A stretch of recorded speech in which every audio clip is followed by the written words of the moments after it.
Zoran Mamdani is a Muslim socialist. Abdul is also Muslim. Anything that they say about me, they can say and do say about both Zoran and Abdul. It doesn't matter how airtight your messaging is. That reality, right? They understand why they can't even turn around and be like, yeah, I disavow Hasan.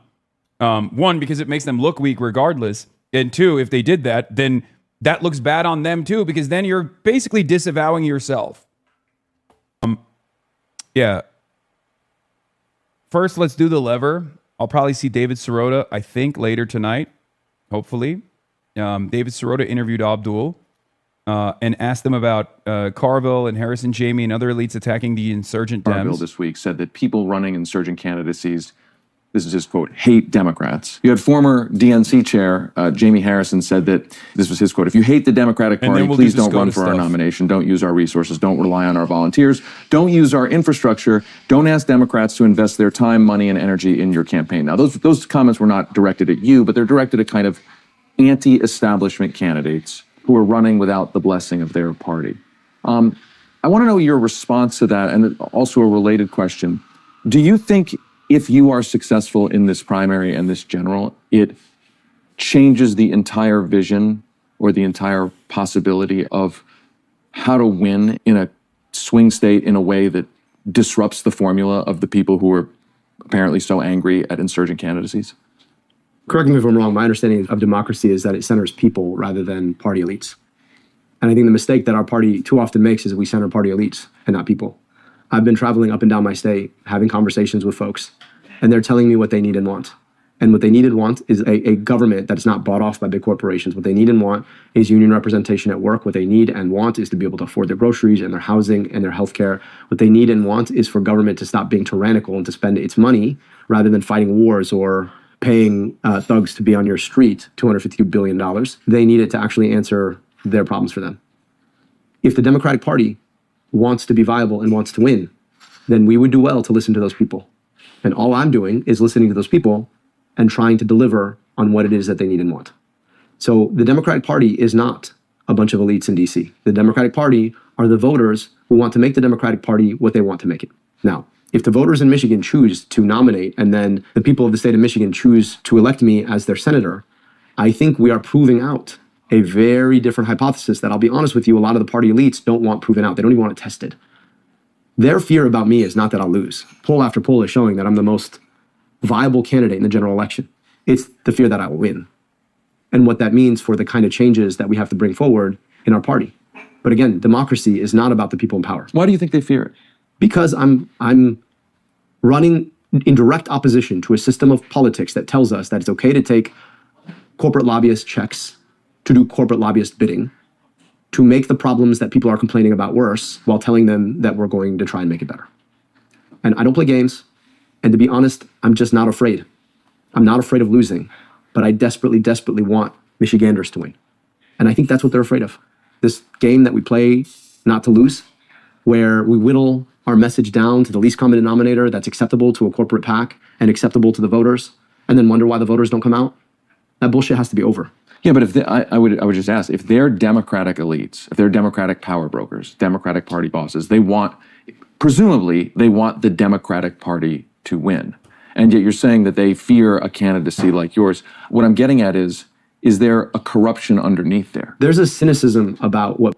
As I've said over and over again, they do not, I said this with Zoran Mamdani, I said this over and over again, they do not fear that Zoran Mamdani would potentially win and then fail, and then that failure would carry over to the rest of the party, that the Republicans would make an example out of the Democrats.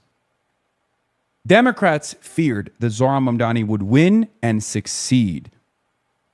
And then they, too, would have to face the very same demands. Why can't you be like him? Why can't we have candidates exactly like Zoran that is more responsive to our needs? Their entire theory for maintaining power revolves around being slaves to corporations, placing the interests of corporations and the super wealthy above your interests. Every single victory for democratic socialism, every single victory for left populist candidates destroys that narrative. every single popular initiative advanced by self-identifying democratic socialists or left populists chips away at this completely faulty argument that has been presented and reinforced by corporate-backed mainstream media outlets in perpetuity. The idea that pivoting to the moderate center to win over these mythical moderate voters that say, yeah, we got to keep giving money to Israel. We got to keep bombing other countries. We shouldn't spend that money on ourselves, is a lie. That narrative is a lie, and it's being disproven with each and individual electoral victory, and it will continue to be proven once those democratic socialists turn around and actually abide by an agenda that centers the working class, that puts the working class's needs above the needs of corporations and the super wealthy.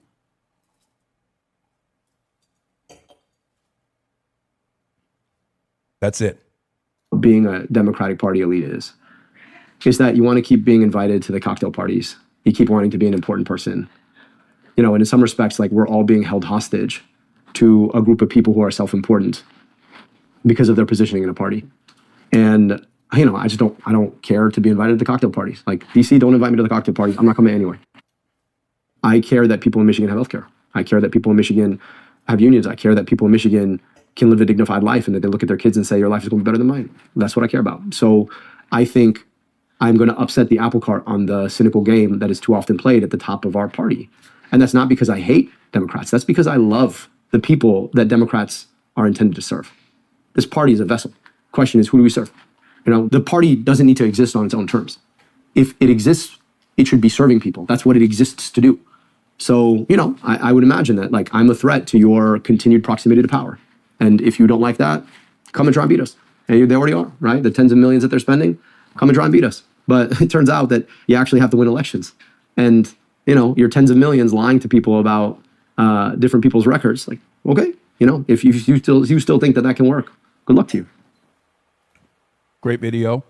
Anyway, Abdul was asked, Forbes, breaking news on CNN, Abdul was asked about campaigning with me, which is crazy. Again, CNN, another outlet that is expected to you know, be in the fucking moderate lane, at least the liberal lane, right? Nope. Not even a little bit, especially with the imminent Ellison purchase. CNN knows how to appease the new bosses. And in some ways, CNN, unfortunately, is the same as the old bosses in some respects. To discuss Dr. Abdul El-Sayed, he is running for the Democratic nomination for the U.S. Senate in Michigan. Thank you so much for being here. We had one of your opponents on last week, so I'm glad you could come in. First, can we talk about the S word, as Carville describes it? You know, it's funny because isn't he the guy who said it's the economy stupid? I think that's the S word we should be talking about. It is the economy. If you go to Michigan, if you go to New York, if you go anywhere in the country, people are frustrated because the audio is so scuffed. Afford the basic means of a dignified life. The fact that the Democrats have not delivered on those issues, the fact that people feel like both sides of our politics are not listening, that's why you're seeing a lot of these candidates who are speaking differently about that economy winning. Isn't his argument that it's not the economy part he disagrees with, it's everything else? It's the things we spoke about earlier, policy about Israel and how whether or not to support that government in its operations. Maybe it's around billions. This is unbelievable, dude. The audio was both peaking and also quiet at the same time. I don't even understand what to make of this, okay? Millionaire taxes. They have substantive questions and concerns about the Democratic Socialist position. I think one of the frustrations, and look, the real red scare we should be talking about is that Donald Trump is still president. Donald Trump is still doing things like taking us to wars we shouldn't be fighting. But I do want to step back, and we do this thing of dissecting our politics as if all the things are not related, that you can talk about foreign policy, but you don't have to relate that to economy. Every dollar we send abroad to drop a bomb on another kid is a dollar we don't spend here to invest in your kid's school or your health care. The reason that our economy is rigged so that we have a trillionaire and the average person can't afford their basic life is because we have an economy where we've allowed big corporations to buy and sell politicians to rig the system against us. So you're ready to talk economy without being accused of being a communist, or you're basically like, those labels don't matter anymore? Well, number one, I think people look askance when folks from DC call other people communists, because we've heard that play run I don't know how many times. But the second point about that is I just think it's important that we don't center parties in our politics. We center the people who vote for parties and vote in our politics. And I think the problem is that we're having this debate about where the party is going, but we're not actually talking about where people's lives are going.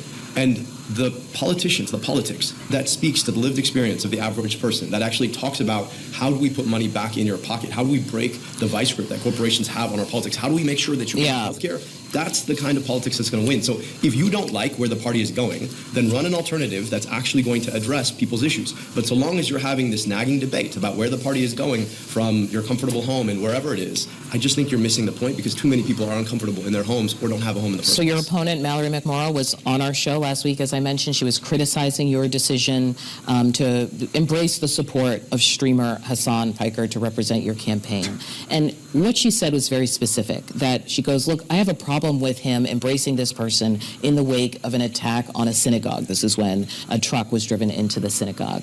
I want to play for you. That's one of the most insane, like, that was such a heinous thing to do. I can't believe that, like, I cannot believe that we have no intellectual or editorial standards at this point, even at fucking CNN, that, like, that is presented as a sincere line of attacking as Abdul al-Sayed and myself, and isn't, like, automatically disqualifying for directly associating a Muslim commentator and a Muslim candidate running for Senate with a fucking heinous act of terror that both myself and Abdul immediately fucking disavowed. Like, what are we talking about?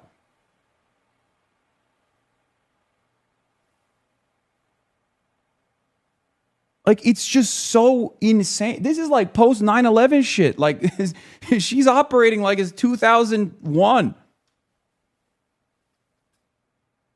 What's next? Mallory McMorrow, running for the state of Michigan, decides you can't have a mosque anywhere near Ground Zero. Is that where we're going back to? Jesus Christ. What she said after that. I condemn the Temple of Israel attack immediately. Any act of anti-Semitism is wrong and has no place in our politics, no place in our society. But I think what people find frustrating by that perspective is that when you talk about the mass killing of children, we saw that done by our tax dollars in a genocide in Gaza. And it took, 2 years to talk about that. And I think we have to take seriously the idea that the money that we spent to kill other people's kids there was money that we did not spend to take care of the kids that I was taking care of in Wayne County and Detroit. So no answer about this embrace of him. Do you think people are making too much or too little about this? Look, it's a pretty crazy thing. So Hasan Piker was invited to stream from the DNC in 2024. We had a whole debate about whether or not the vice president should have gone on Rogan. The idea that we're going to tie people together and say, well, guilt by association, so is just not in keeping with the way most of us think about the world. I'm sitting on a panel with a very diverse group of people. Did I vet all of you before I came and sat here because one of you might have said something I disagree with? I just think it's a ridiculous way to think you're about running politics. for office, which is why you're in the hot seat. Well, I'm happy to be in the hot seat, but let me just This is why you're being vetted. I want to raise something. You used the word genocide. Yeah, this is not vetting. It's a smear. This is the kind of thing that people point to over. You're not even guilty. I'm losing my mind. Not only am I not in any way, shape, or form connected to this thing, I also immediately condemned it. Like, that's what's so insane about it, is like the real condemnable behavior is this false association, is this unbelievably false association that is a heinous and, dare I say, racist fucking smear. And over again as a problem for a party that is trying to zip up its big tent. The Detroit Free Press editorial board just endorsed Mallory McMorrow and said that you are running a divisive campaign, casting your opponents as morally compromised. I think if you've taken money from the people who caused the problems in your life and then come and tell people, hey, we're going to solve your problems, that's just inconsistent with being serious about solving problems. Now, if that's divisive, I think we need to have hard conversations in our party. I think we need to be talking about who's actually there to solve problems for you. If you're not serious about not taking money from the utility company as people's rates are going up, if you're not serious about not taking money from the health insurance corporations who just raised your premiums 15% and putting millions of people in bankruptcy, I'm so Brendan Lee Mulligan said the exact same thing you've been talking about in the Let's talk for a second about the National Democratic Party and their response. Jamie Harrison saying, if you don't like Democrats, if you just hate Democrats, don't run or don't vote. And that is a bizarre thing to say when the approval rating for the Democratic Party among Democrats is like 20%. I don't know the number. It's well below 50. It's very telling because what's the fundamental thing that always gets said as the approach of a general election comes along is like, you owe us your vote because of how bad it will be to not vote for us. And participating in primaries and primary incumbents is the way that people guarantee they will come with you. What? Bless Abdul's heart. He's ready to throw you under the bus and I'm here for it. He's not throwing me under the bus, dude. What the fuck are you guys talking about? You guys are crazy. He quite literally did not do that and has not done that. And that's precisely the reason why he actually gained a tremendous amount of momentum as a consequence of that. Also, it's kind of like Zoran. It's not dissimilar to the Zoran equation, right? Zoran Mamdani is a Muslim socialist. Abdul is also Muslim. Anything that they say about me, they can say and do say about both Zoran and Abdul. It doesn't matter how airtight your messaging is. They know. I think the point there, like what doesn't work there, is like they have to deflect away from even getting into that conversation at nitty gritty, because then the conversation turns into defending me. Okay, I don't expect anyone to do that. I don't even expect Abdul to do that. I don't expect Zoran to do that. I expect them to just go, this is stupid, this is irrelevant, because I am irrelevant, right? I should never be the major point of contention in a Senate race. Okay? Refocus the conversation back to the issues. Talk about how silly it is that you want someone to consistently get their lashings for cooperating and collaborating with a Twitch streamer. It's ridiculous. I'm here to talk about healthcare. I'm here to talk about how I'm going to serve the people of Michigan. That's what you're supposed to do, which is what he's doing expertly. When he says, look, I talk to people. Some of the ideas I agree with, some of them I don't agree with. But that's the point of serving a broad coalition. Okay? That's it. And he's doing that expertly. You guys need to understand. People are getting too paradoxical. Abdul's not obligated to defend you at every step of law. No. You mean parasocial. No, he's doing the right thing. He's doing the exact same thing that you're supposed to be doing. You're supposed to go, why the fuck would I care about this? Like, yeah, I don't agree with everything. Do you agree with your wife on everything? Do you agree with your husband on everything? No, you don't. Okay? I don't agree with a lot of the things that CNN has said. I don't agree with a lot of the things that Fox News said. I'm here, aren't I?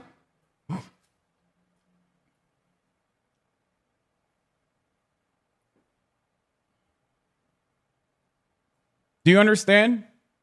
It's a catch-all for. I'm a placeholder. I'm a placeholder for the enmity, the well-deserved enmity that a lot of people harbor against the nation state of Israel. Right?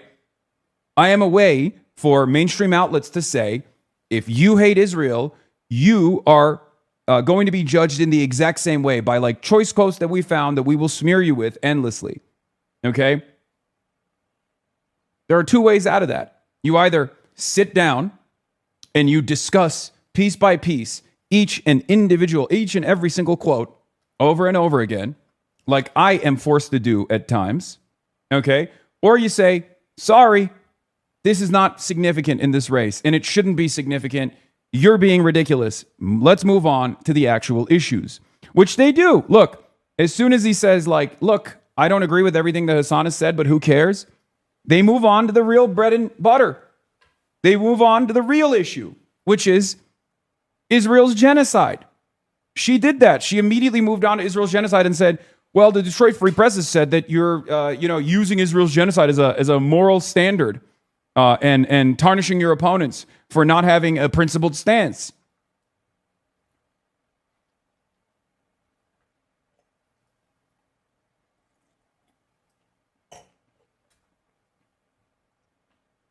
It's a good thing you're not in any way associated with the DSA in any official capacity, or they'll probably start using you as the face of the DSA. That would sure be silly. I mean, they already do that, but that's not a problem.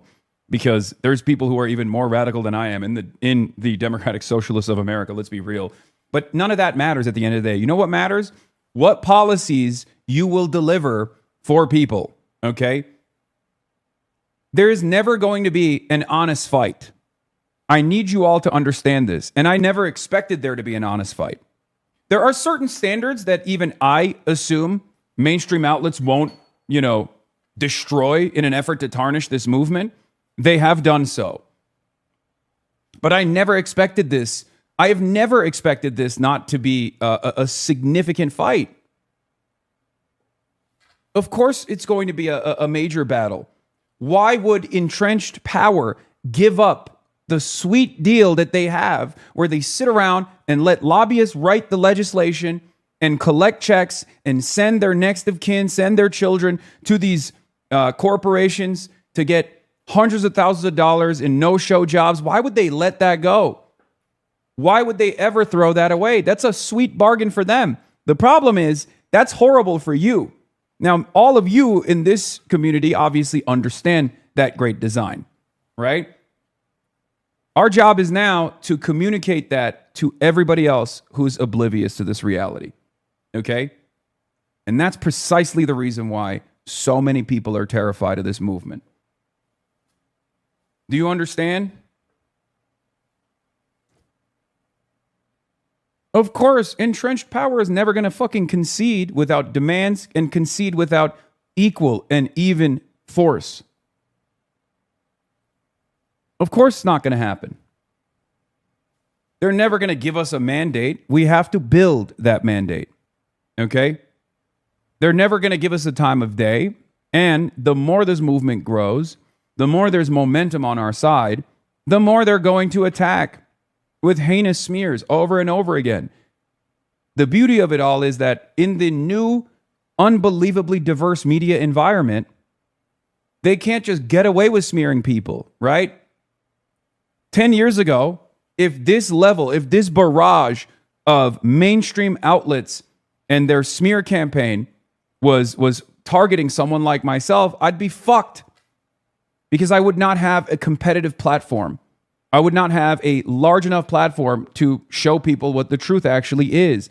Not just the truth about what I represent, not just the truth about what this movement represents. It would be over. But we have the opportunity to fight back. And a big part of that is because of you. Okay? Because you come in here, you watch, you show support, you subscribe, you tell your friends. Okay? And then when directed, you go out and you phone bank for candidates. When directed, you go out and door knock for candidates that deserve it. We're all in this together. You're an incredibly important part of this movement. We don't have the money, but we have the organizational capacity. We have the actual investment, the people investment. This is a people-backed movement. It doesn't work. There is no consolidated power out there that's going to dump. Consolidated power out there that's going to... Who the fuck are you again? Where am I? You okay, chatter?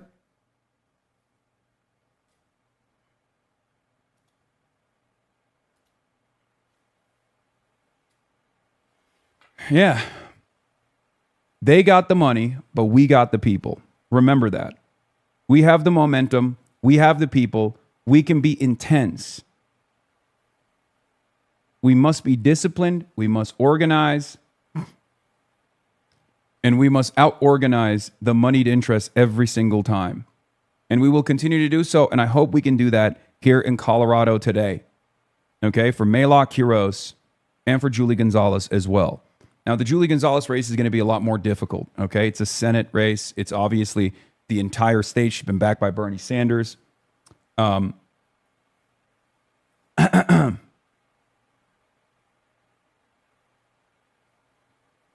There's less than 7 hours left to phone bank for Melat and Julie.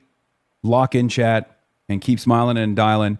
Obviously, as the race has gotten close, as Diana DeGette has gotten more and more worried, there's been a tremendous amount of outside expenditures coming into the race, flooding the markets with lies, with smears. They only have one speed. Diana DeGette, for the past 30 plus years, has presented herself as a progressive. And yet, she's been a backbencher this whole time, okay? She's done nothing. She's been a backbencher that has also been an advocate for corporate interests in Congress. And that's precisely the reason why Big Pharma has always donated to her campaign. That's precisely the reason why. Now you got even APAC dumping money into the campaign, and APAC affiliates dumping money in the campaign. Raytheon, Amazon, all these major corporations are doing last-second ad purchases that smear Melat heroes. Our struggle is the same. The battle is always the same. All they have are heinous smears because they cannot stand on the policies that they've advanced. Okay? Do you understand? They can't stand on their track record. They can't stand on their policies. They can't stand on what they've delivered for the people of Denver, what they've delivered for the people of Colorado altogether. So all they can do is smear their opponents. And guess what?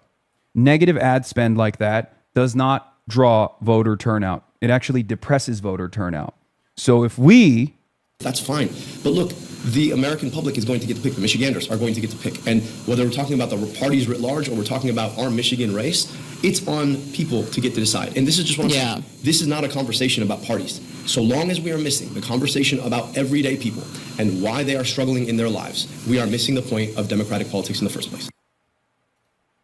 In Michigan, it's a really unique place because of the auto industry and because of an influx of immigrants. Lots of Latinos from South Texas.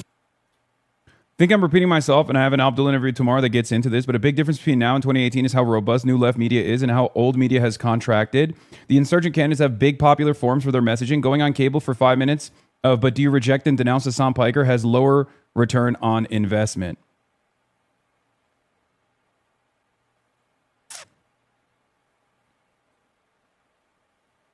Yeah.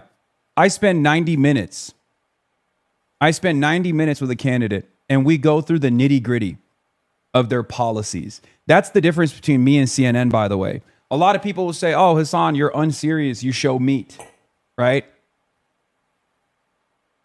I'm unserious. Motherfucker, I show meat, and then I spend 90 minutes talking about the minutia, talking about the details. Yesterday with Francesca Hong, there were moments where we were, cracking jokes, right? Doing a mukbang or whatever. But ultimately, it was 90 minutes of wall-to-wall coverage on policies and what she will deliver for the good people of Wisconsin. What the fuck is mainstream media doing? They never talk about this shit. They rarely ever talk about this stuff. Isn't that crazy?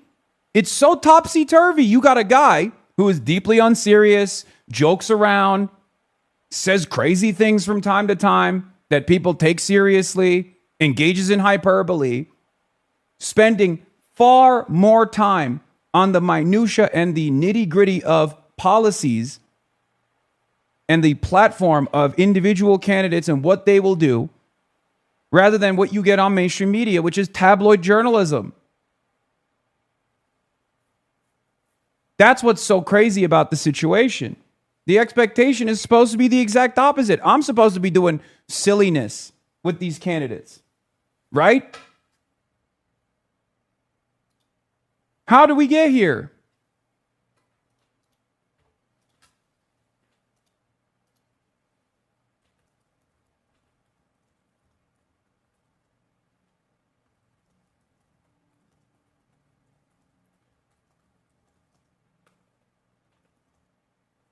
Details of their policy platform.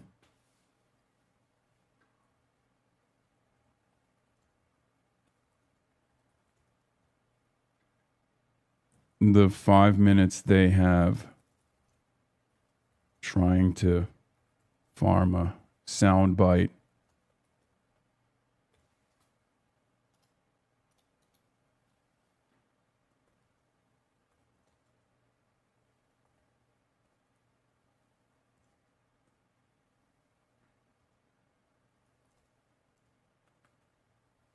It's turned into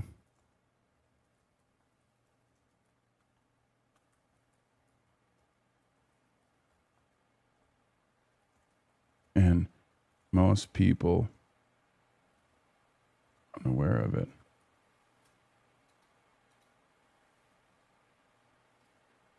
Melat went on CNN today, though. Okay, we'll do it. We'll do the Melat one. Hold on. I'm saying, all jokes aside, I spent hours with these candidates talking about the details of their policy platform, whereas mainstream media spends the 5 minutes they have trying to farm a soundbite off of a gotcha. It's turned into what Jon Stewart represented during global war on terror. And most people are... And most boomers...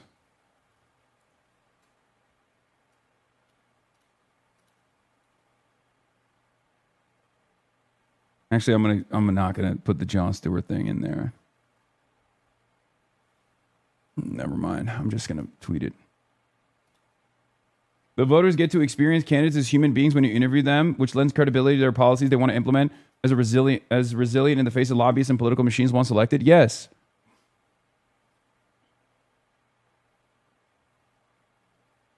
Somewhere to live follow the Colorado 1 primary race tonight from Europe. Buddy, you're looking at it. I'm on the ground. I'm going to be directly involved as well. Fran Hong showed her culinary prowess with a food reaction yesterday, man. That was just evidence of her being an incredible chef. I've been around Michelin star chefs. They evaluate food completely different than normal people. Okay. Okay, dude. Okay, dude. Listen.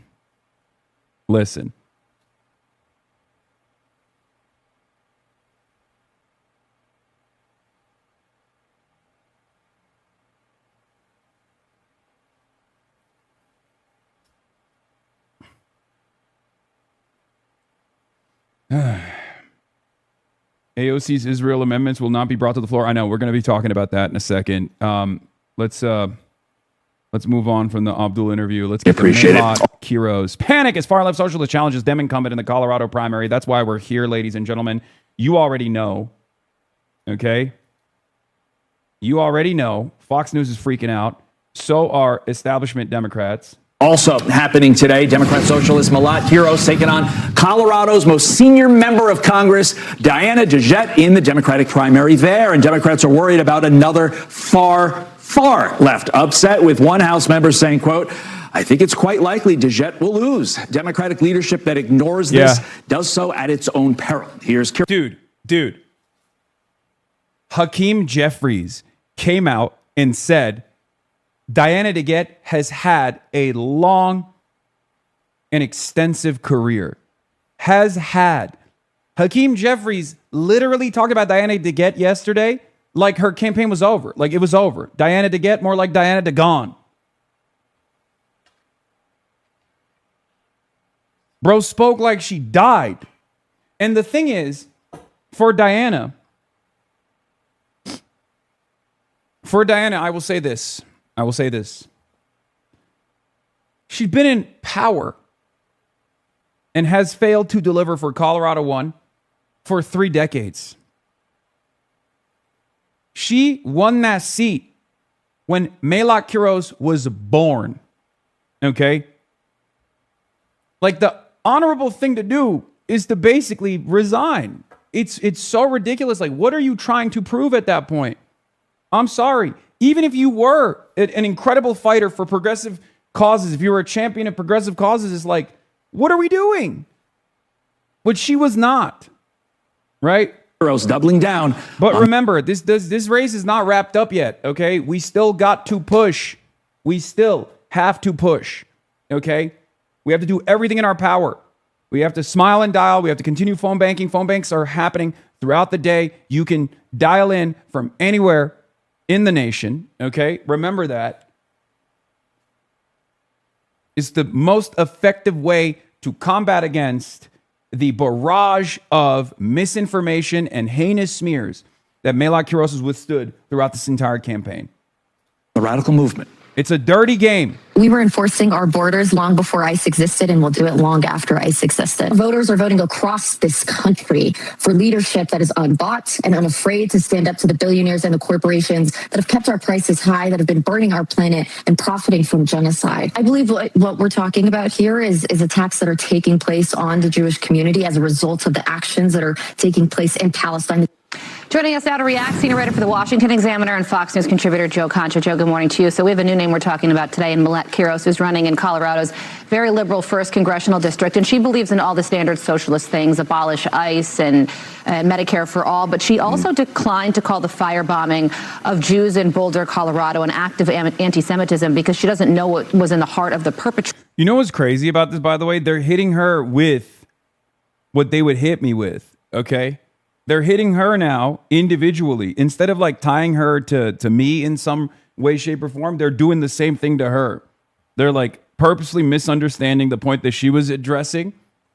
They're purposely misunderstanding the point that she was addressing to like hammer her over the head with this ridiculous nonsense to try to present her as a fucking anti-Semite. It's nasty. And when asked, she agreed that a 9/11 was the inevitable consequence of American foreign policy. There is very little polling when it... You know what's funny about this?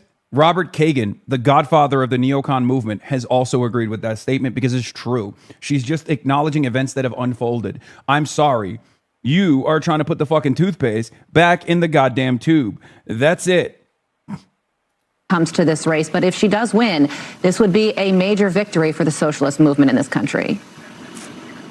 I mean, think about what you just described there, Carly, as far as that firebombing in her district, saying that she doesn't know what's in the heart of the person who killed people. I mean, who cares what's in that person's heart? That person needs to go to jail. And yet here we have another foreign-born, anti-American candidate who will win in this district. I mean, you look at any polling that's coming out of there. I mean, this could be easily a double-digit victory for Melat. And we're seeing this now trend happening in New York City. We just saw it last week. 3 Democrat socialists, which again is the biggest oxymoron ever to put Democrat and socialist in the same sentence as far as democracy and socialism existing peacefully. Then we also have, obviously, in Seattle, Washington, in Washington, D.C., now Colorado, which used to be a purple state. Now, obviously, it's quite blue, especially in the Denver, Boulder area. This is the trend at this point. But again, if you're a member of the Republican Party and you're running in the midterms in 2026 or running for president in 2028, this is a walking, talking campaign commercial when you look at all of her extreme views that say, once again, that there shouldn't be any military or financial assistance to Israel whatsoever. Terrifying. Wow, that's crazy. No, we shouldn't have any military or financial assistance to Israel ever. Wow, what a terrible platform. What's your platform? What's the Republican Party's platform? More military and financial assistance to this foreign state? Why? The fuck? Didn't Donald Trump run on isolationism? Didn't Donald Trump run on America first? Didn't Donald Trump run on no new wars? Israel's gotten us to a new war. A war that is directly translated to higher gas prices for Americans, more inflation for Americans. Why the fuck would they want that? This is not just an issue that Democrats care about. This is an issue that all Americans care about. This is something that transcends party lines. Okay? I will give you one thing, though. Kyle Clark, big day for the 100-plus Denver Democrats who planned to run for Congressman Diana to get retired, only to watch Melat announce she wasn't waiting. A Quiroz win would be seismic for Democratic politics in Colorado, where nearly everyone waits their turn and stays in line. This is the alternative, by the way. This is something that actually has been beneficial because a lot of the do-nothing Dems, a lot of the people that waited their turn, a lot of the people that abide by the seniority in the party are now probably very frustrated because all of those careerists, they played the role that they're supposed to play. They waited their turn, right? This is a real issue. Seniority is a real issue at the heart of this goddamn party, okay? Yeah, Andrew Solander says it's been a rough year for Democratic Party electeds in safe blue districts who have spent decades waiting for their long-time incumbents to retire.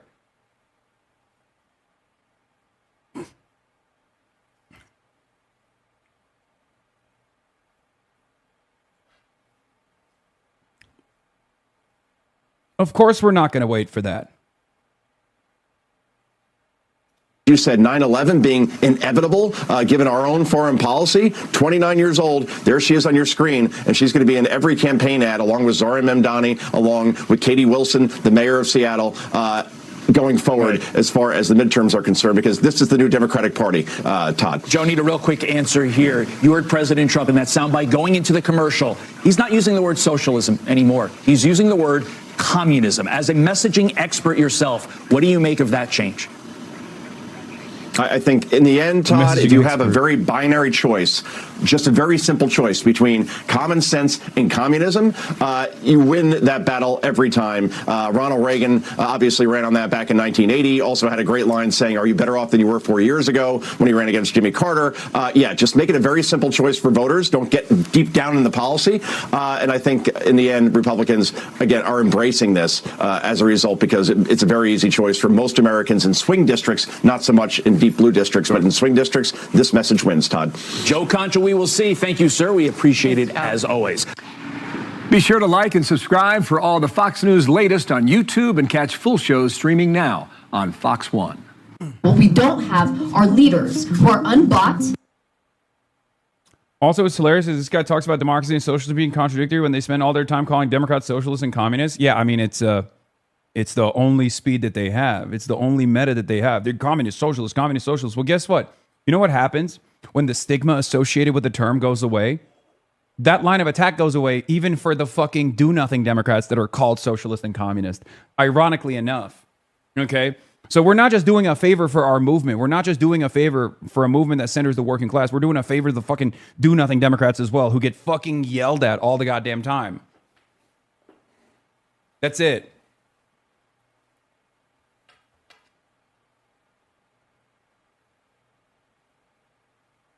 This is a fucking joke aside from Roe. What is this? Anyway, oh yeah, this is a warning for everyone, by the way, with a big election night today in Colorado. Here's a briefing on what to expect tonight on the Democratic side. Colorado is fundamentally a vote-by-mail state. Every registered voter receives a mail ballot, though voters can still cast ballots in person. Mail-in ballots must be received by election day to be counted. In broad terms, ballots are counted roughly in order they are received, meaning earlier return ballots are usually reported first, while later return ballots are added later. Remember, this won't stop this is not going to stop the mainstream outlets from doing an adequate projection, potentially. But there is a likelihood that you are going to see the early in the night massive numbers for Diana to get.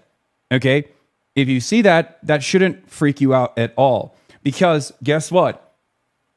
Every single day for the past week, the average age of voters has gone down dramatically. As in, a lot of the more progressive voters, they tend to vote later. They tend to vote on election day, as a matter of fact. Which is why, if you see I guess in the Democratic Party version of this, a red mirage style situation, like we saw with the Spencer Pratt early victory, as opposed to Nithya Raman, you are most likely going to see something similar here in Colorado as well. There's also another thing that is an issue in Colorado. There is no, we're not going to know exactly what percentage of votes have been counted either. Okay? That matters a lot tonight. In broad terms, ballots are counted roughly in the order they're received, meaning earlier return ballots are usually reported first, while later return ballots are added later.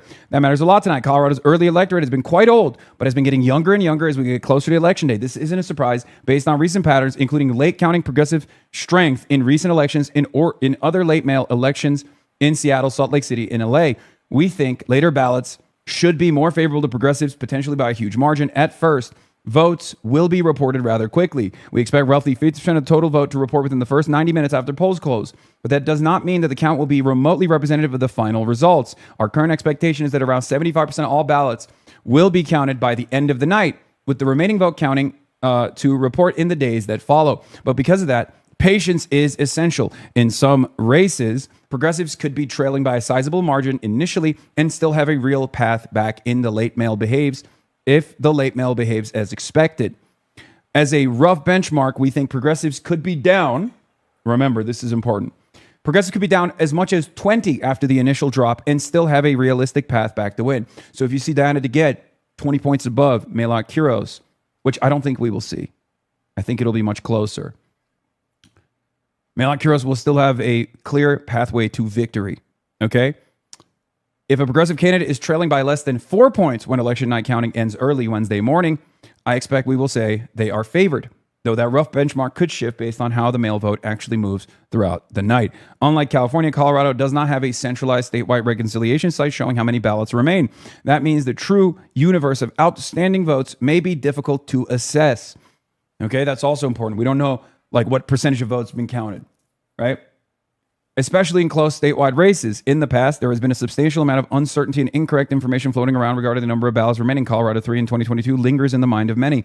Historically, Colorado counties often finish counting by the weekend after Election Day. But this year, the calendar could also slow things down. Friday, July 3rd is the observed Independence Day holiday, which may complicate late week follow-up in county reporting. And then the holiday weekend could continue to slow down the process, meaning close races may not be fully resolved until early next week. New ballot numbers just dropped. Ladies and gentlemen, Election Day ballots are surging in Denver. Youth vote is coming in big on the final day. 20,000 counted this far. We will likely go north of 50K just on today. Great news for Melat Quiros and Phil Weiser.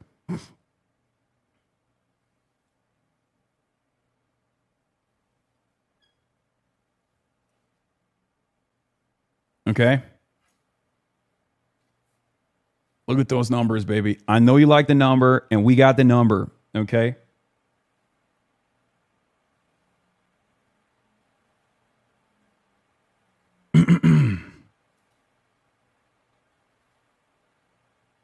Plattner soft endorses Abdul. Up to Washington, our new senator. Of course he's going to endorse Abdul. He's literally backed by the same fucking groups, the same vehicle. Welcome to the Senate, Graham. Now go to the back row, sit down, and shut up. There has been a group of Dude, Maine is so awesome. senators who've begun to coalesce and work together and build kind of a core of power in the Senate. I just want to add to their numbers. Right now, depending on who you count, we've got like 7 to 9. But I'm going to win this thing. And James Tallarico is going to win in Texas. And Mary Peltola is going to win in Alaska. Sherrod Brown's going to win in Ohio. Abdul El Sayed is going to win in Michigan.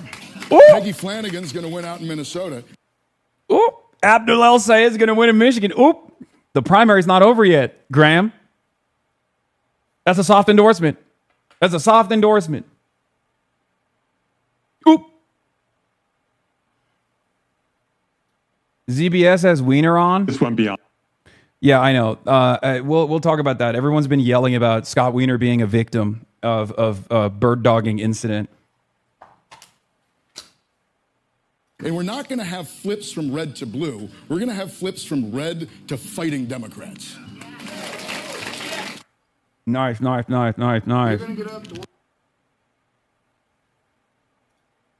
Here's Michael from Pennsylvania's prediction. I mean, look, he was on the ball with New York. He nailed it. Okay. He nailed it. We shall see if he's right. Okay. I'm never going to be as confident as Michael from Pennsylvania is. You guys know my policy. Until it's over, we keep fighting. Okay. It's not over until it's done. I'm always going to be nervous, especially the day of the election. You guys have seen me go through the motions every single time. You watched me do this in New York City. I was in New York City, and until the night of the election, until we found out exactly what the margins look like, the margins of victory, my asshole was puckering till the final moment. And that's going to continue being the case here in Denver, Colorado. Okay? But he says Melat, early vote, +6, +7.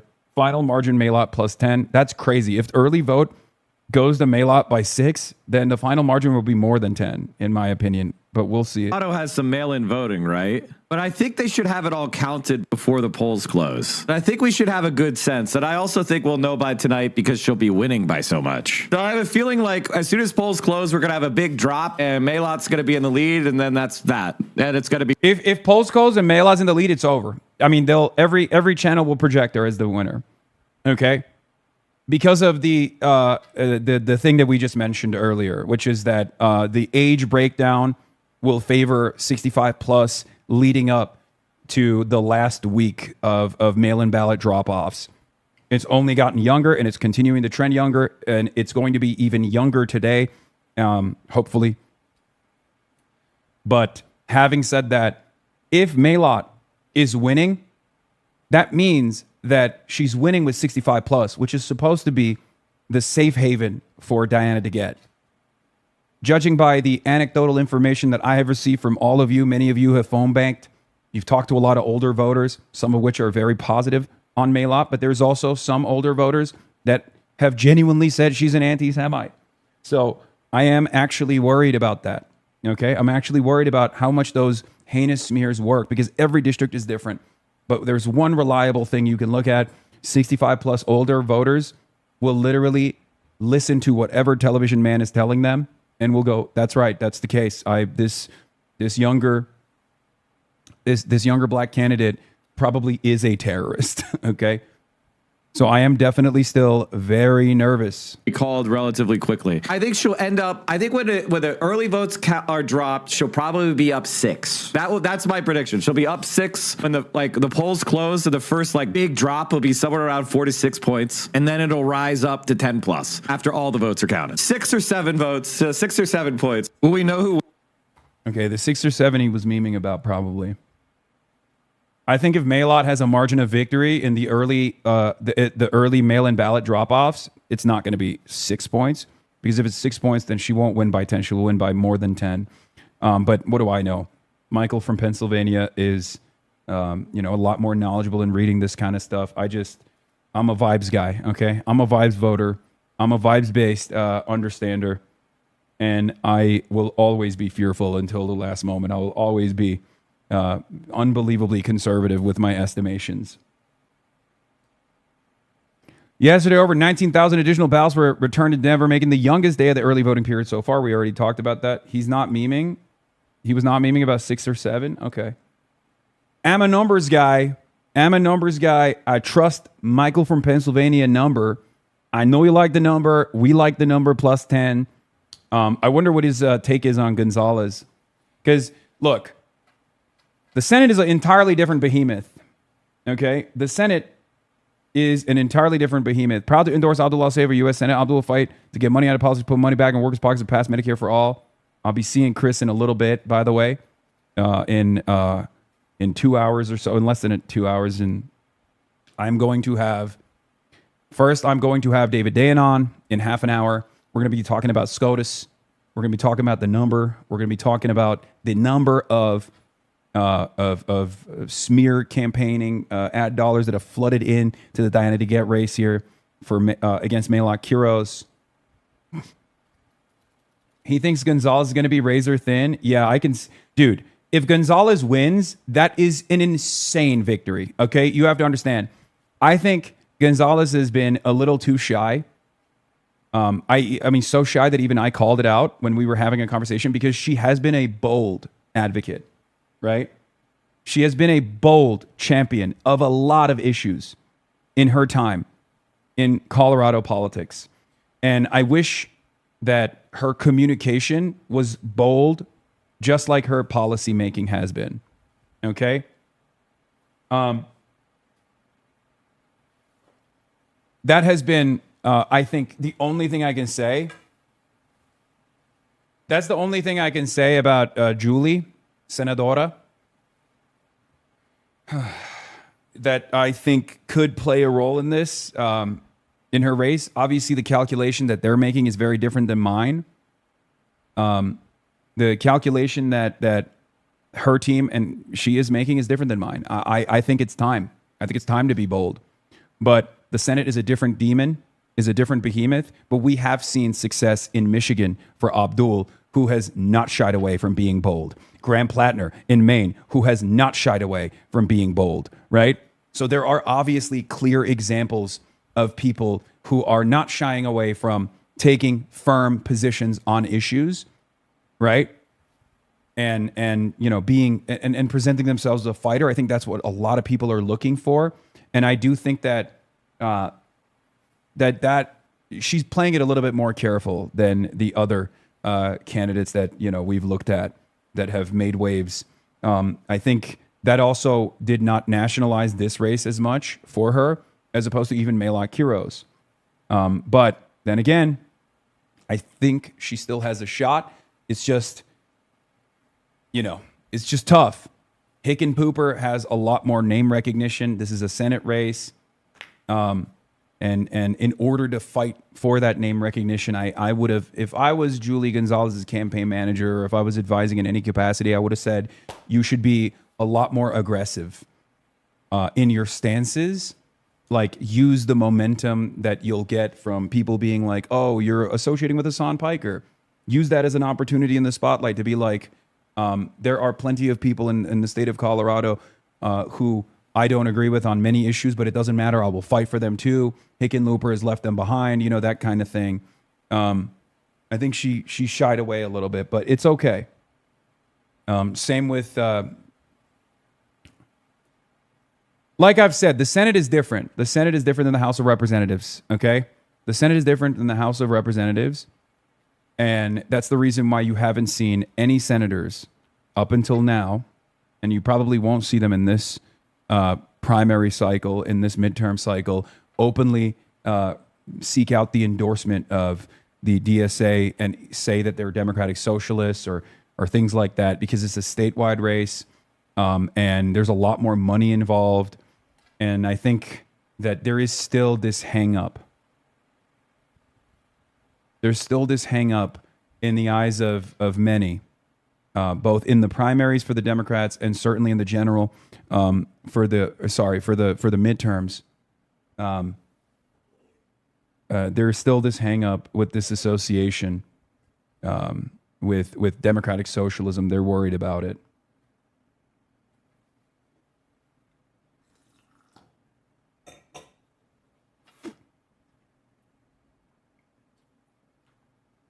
Anyway, that will change, though.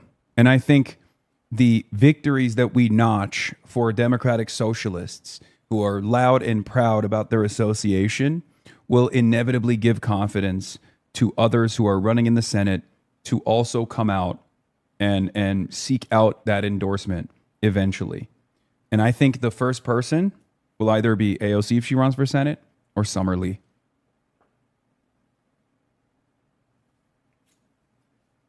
'28, mark my words. In 2028, we will have open Democratic Socialists running for Senate who will seek out the endorsement of the Democratic Socialists of America. Maybe not in the primaries, maybe not in the midterms, but in 2028, you will see people seeking out that endorsement. Mark my fucking words. Okay? And unafraid to stand up to the billionaires and the corporations that are keeping our prices high, that are burning our planet, that are profiting from genocide.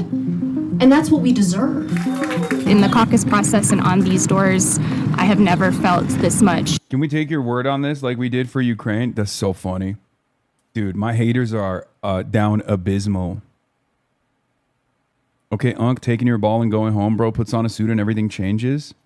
Socialist mansion with a smart board, lol. You claim not to be a grifter too. Dude, I wanna fucking pour one out for my haters. I know it's been tough for all of you. Okay? I know it's been so tough for all of you, for many of you. You said, Hasan, you don't get involved in politics seriously, and then I did. And then you said your politics won't win, and then it did. And now you just have to seethe from a position of irrelevance. You know, go campaign for Josh Gottheimer or something, man. You know? I apologize to all my haters. I have made you the waiters at my table of success, at our table of success. But guess what, comrade? You can also be a part of the table of success. You don't even have to publicly make this change, okay? We'll welcome you with open arms as long as your heart and as long as what's in here has changed, okay? That's it. That's all this is. I wish you well. I know it's been a tough year. I know it's been a tough couple of years. Many of you basically found yourselves on the side of an apartheid state that was continuing to do ethnic cleansing as it had done for 75 years prior to October 7. And you thought that that would be a fantastic opportunity to join forces with some of the most schizophrenic institutional organizations to demand the deplatforming of your favorite sex pest's least favorite content creator, right?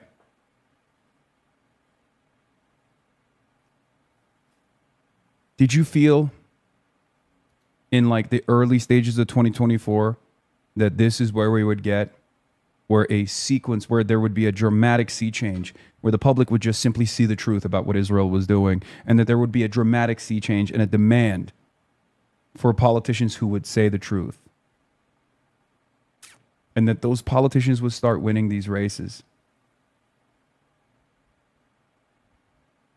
Hasan talking to his haters, like how I calmed the frightened dog that had escaped into my backyard last year. She was so sweet if you just laid down and talked to her. Yeah.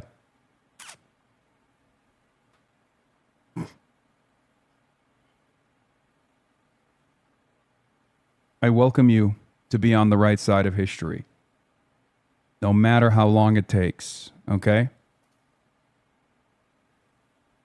Because the thing that we have on our side that you don't have is conviction. If you don't have conviction, if you don't have courage, if you don't have a political vision for a better tomorrow, all you have at your disposal is reacting to the way things are being shaped by those who do have that conviction. You understand? And especially if you're facing a foe that you have identified as an enemy, which I don't think we should be. Okay? I don't think we should be enemies at all. But if you have defined me as your enemy, more often than not, you're going to find yourself on the wrong side of many issues. That's it. It's super simple. No one knows what you've done leading up to this moment. And I certainly will not hold it against you as long as you join the right side. In any case, speaking of joining the battle and joining the right side in this cause, let's be real. We're going to be carrying the flame in a little bit because it's level 2 hype train. And you, too, can support the broadcast. Ladies and gentlemen, if you're wondering how you can carry the flame, at level 10 hype train, we always carry the flame every single day.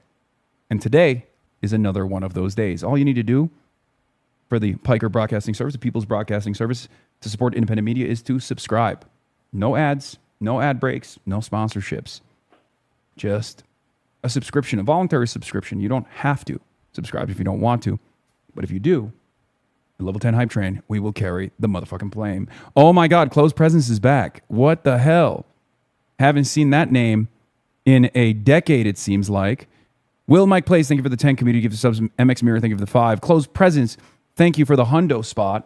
Level 5 hype train already achieved. We're at level 6 already. God damn. Straight was closed, and now it's open, it seems, and Closed Presence is back. Our Oilers are back. That's right.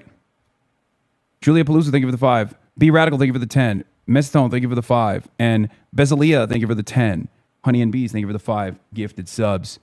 Oh, also, a coalition of some of the most Fed-coded forces are finally gathering together. Our haters are anemic. Our haters must be anemic, but they are doing their very best. The real horseshoe has been unlocked. Joining forces off of their mutual and shared enmity towards a political content creator. It seems to me like the haters still want to maintain being waiters at the table of success. That's right.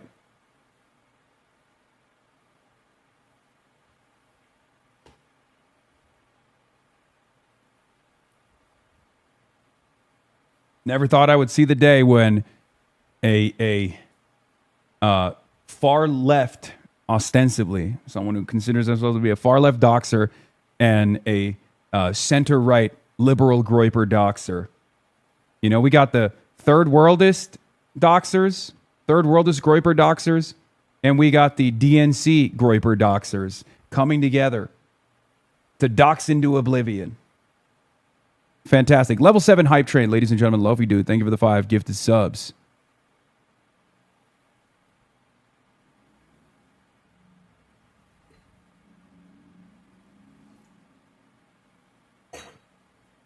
Doesn't Destiny pretend to be Epstein? Pretend to be a huge electoralist? Yes. But he has decided that electoralism is a bad route because remember, the only thing driving him is his enmity towards me. And now that I'm participating in elections as aggressively as I can, as hands-on as I can, he's decided the only route available to him is to sit at home and shit on those efforts. Okay? That's all they got. CMOC, Benny Scrap, thank you for the 10. Level 7 hype train complete. Soy Chorizo, thank you for the 5. Olives and Oil, thank you for the 5. Jakub's most putrid caucus. Yeah, there was another post from Ogre Boy, the account that I saw on my timeline. My Twitter algo is so busted. Okay, but that clued me in on what Epstein has been focusing on, as this community has been going out, door knocking, doing everything in our power to make sure that we have, make sure that we have candidates that center the working class in their politics. Here, last month of commentary